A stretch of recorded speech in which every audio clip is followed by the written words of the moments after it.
Check the description for the following discount codes. More offerings from, I still don't know how to pronounce the name, right? To me, the logo says GT Racing, because the GT is in bright red, bold, and then racing is in white, right? So it's either Racing GT or it's GT Racing. But I had an email from Racing GT, or however I want to say it, just correcting me on how it should be pronounced, because obviously I was unsure. And I'll put the email up on the screen now, and it says actually we're called RacGTing, like RacGTing.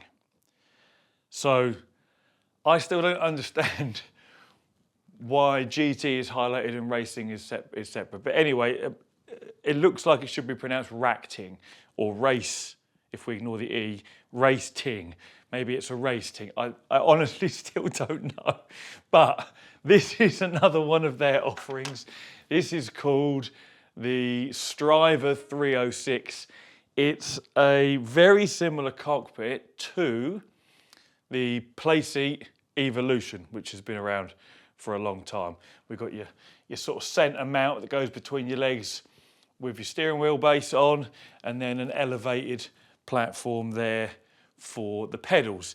And this is no different.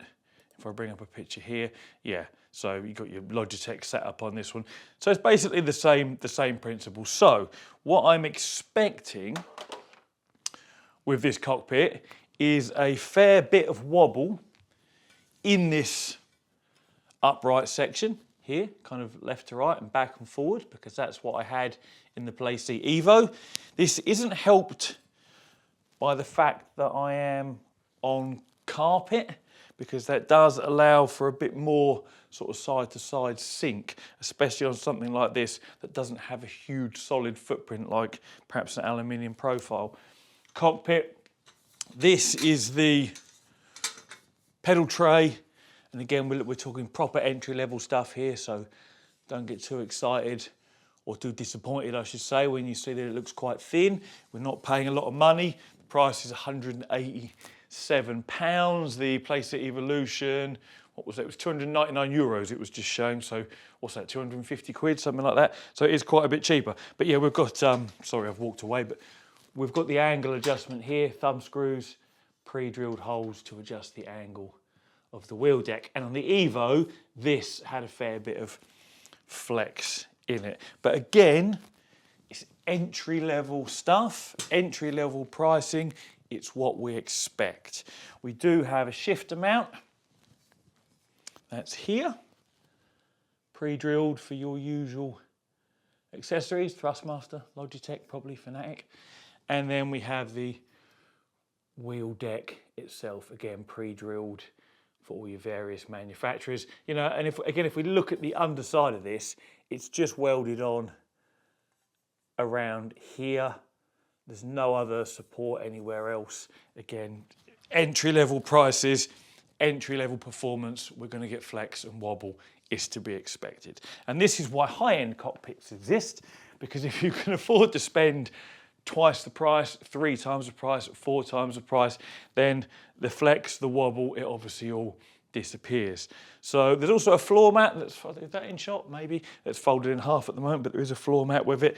And then we have this seat here, and this is all how it came out the box, which doesn't look to be too bad a seat. Again, for entry-level stuff, there's no rake adjustment. It is what it is, and it's not on, no, it's not on sliders. I think the way you adjust the distance front to back is using this here and a thumb screw. But we'll get to that when I put it together. We've got a bag of nuts and bolts down there. We have the instructions here, which I'll just give you a quick peek at. Hopefully it isn't reflecting too much from the light that's on here. It looks to me like it is, but it may not be. And yeah, inside, again, showing what you should have, and then obviously how to put it together. So that is what I will do next. I will put it together. It shouldn't take too long because there's not that many parts. Also, just to point out, I reviewed the RacGTing equivalent to the Playseat Challenge, their foldable cockpit, the other week, and currently that does have some discount on it. Yes, currently that's only, so the Challenger 301, it's only £139, so it's £100 cheaper than the Playseat Challenge. And my review of it was pretty solid, no real complaints, and it has a nice pedal tray as well. So if you fancied that last time and you didn't get one, well, there's currently a good offer on there. But anyway, let's get this built up and see how it performs for its price and for the way it is, of course, designed and put together.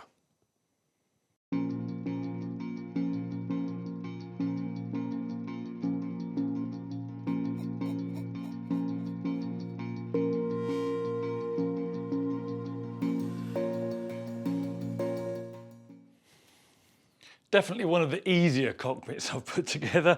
I think it probably only took maybe half an hour, something like that. There wasn't that many pieces.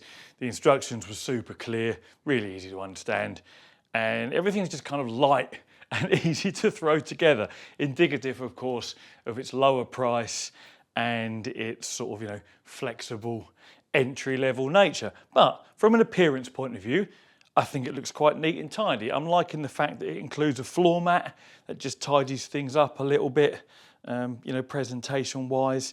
I quite like the look of the seat.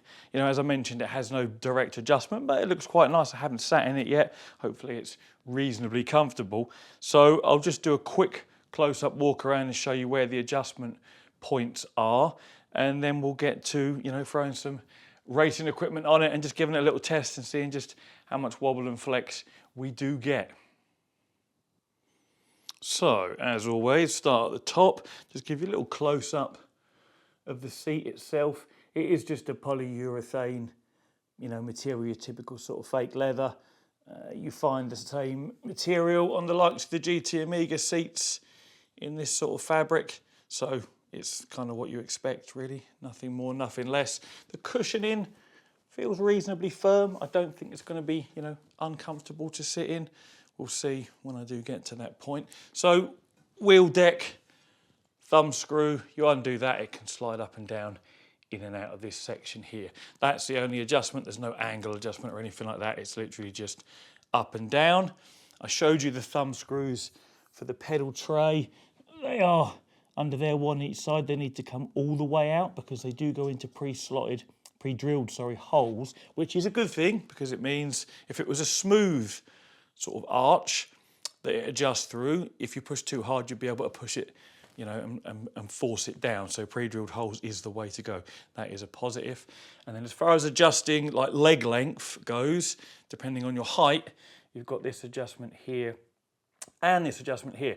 So this adjustment here allows this whole front section from here forwards to move backwards and forwards. So that would include the upright with your steering wheel on. This one here just adjusts the position of the steering wheel upright, steering column, you might call it. So you can move that independently. Pedals stay there, seat stays there. So that's perfectly fine from an adjustment point of view. No issues there whatsoever. And then the only other thing left to show you is the shifter mount, which is actually reasonably solid considering, you know, the sort of entry-level nature of this. We've got a thumb screw here that will adjust this section forwards and backwards. A thumb screw here, which will adjust this section up and down. If you can rest it on the floor like that, you'll gain extra rigidity. So depending on how high your shifter is, you might be able to employ that little tip. And then this thumb screw here allows this to move in and out. So plenty of adjustment for everything we need here. Really, I think the only negative we're going to find with this cockpit is that it is very wobbly and very flexy, you know, just based on the fact that it has very little sort of lateral stability there and nothing much underneath the pedal tray. You know, we're going to get a fair bit of movement. I mean, in fairness, the thumb screws aren't done up, so that's exaggerated. We'll ignore that. And you'll see what it's like when I come back in a little while with some racing equipment installed on it and set up, ready to try it out. Well, this is a slightly different kind of end to a review. I'm going to say straight away, without having even actually used it, that this gets a hard pass. This is not a cockpit that anybody should buy. I don't know whether you'll see from this angle, I'm hoping you can, but the steering wheel is actually tilted down towards my stomach, and without any angle adjustment, there's nothing I can do about that. It's also sitting off on the wonk to the left. You won't be able to see that, but it is. And in addition to that, we have this much movement, and I'm just doing that with the tips of my thumbs, look. It's just flapping around back and forward. Like if you could get it to stay up there, and actually I was about to say that might even be a better driving position, but it would still be bad. You know, you want it kind of here, I'm not driving like I feel like a T-Rex with little diddly arms doing this. And I can't move the seat any further back because to do that you have to then extend the pedals as well. Because this upright section here is hard up against the pedal tray. So, and I don't, you know, that is my legs as far as I want them to be. So you're kind of stuck like this with all this movement and the steering wheel tilted to the left and towards you. The reason for that is kind of obvious. We've got this box section here and one thumb screw that comes in from an angle here. So what it's doing, because of the play in the box section to allow this to come in and out, it's literally forcing it down and to one side. You know, there's no even clamping force. In fact, if I actually look down there, this whole thing is tilted to the left. So that's not going to help either. So you can't get the steering wheel, like you could go really low and have it down by your knees, or I could put it up at its highest setting, which would be this. And yeah, it's a little bit higher, but my elbows are completely tucked into my sides at 90 degrees and it's still tilting towards me and tilting to one side and it's still like this. So it's just a big no. The pedal tray has the expected play and sort of wobble and flex.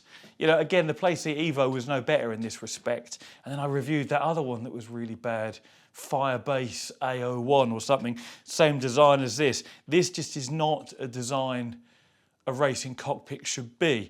Now, you know, maybe if it was 75 quid and you bought it for a child, so the child wouldn't be 6 foot tall like me, he'd be sitting lower in the seat, which would bring him, you know, more down with the steering wheel. His arms wouldn't be as long, so he wouldn't feel like a T-Rex, like this. And he obviously isn't going to care about this wobble, you know, and the one, but still, it's just not good. You know, the Challenger 301, their folding cockpit that was like the Playseat Challenge, that was fine. The other one I reviewed, I've forgotten the model of it, but it was a full cockpit with a monitor stand. For the money, it was fine. The seat wasn't very comfortable, but it was okay. The seat on this one is way more comfortable than the seat on that first one I reviewed. And the driving position from a seat point of view, it's actually quite nice, but it's just everything else. Shifter mount, yeah, shifter mount's all right, but it's just everything else. You just wouldn't want to buy it. And even at £187, I'd rather you take that £187 and buy their foldable Challenger 301, or save a little bit more money and buy something from either Next Level Racing or GT Amiga that is actually, you know, solid. The only use case for this is if it was half the price, at maybe not 75 to 90 quid, and you were buying it for a child, you know, someone, I don't know, 9, 10 years old, and they've got a cheap, you know, steering wheel and pedals to use, and they're not going to care about this, and they'll fit the ergonomics of the way the cockpit works. As I say, you know, this is all the way up. It's still not high enough. It's still dangling down towards me. It's still on the wonk. And, you know, there'd be absolutely no point putting it lower. It takes it away. My steering wheel's between my knees. And, you know, the steering wheel's pointing at my testes. So that's no good either. So unfortunately, this offering from RacGTing, or however they want to pronounce it, is not one that I can recommend. But maybe it's provided some amusement and saved, you know, people a few quid in case they were considering this, or the Playseat Evo, because from what I remember, the faults are all pretty much the same. I mean, you could see from the image earlier, it's the same design. So I remember it being much the same, where I didn't recommend that either. Anyway, as always, thank you very much for watching, and take it easy.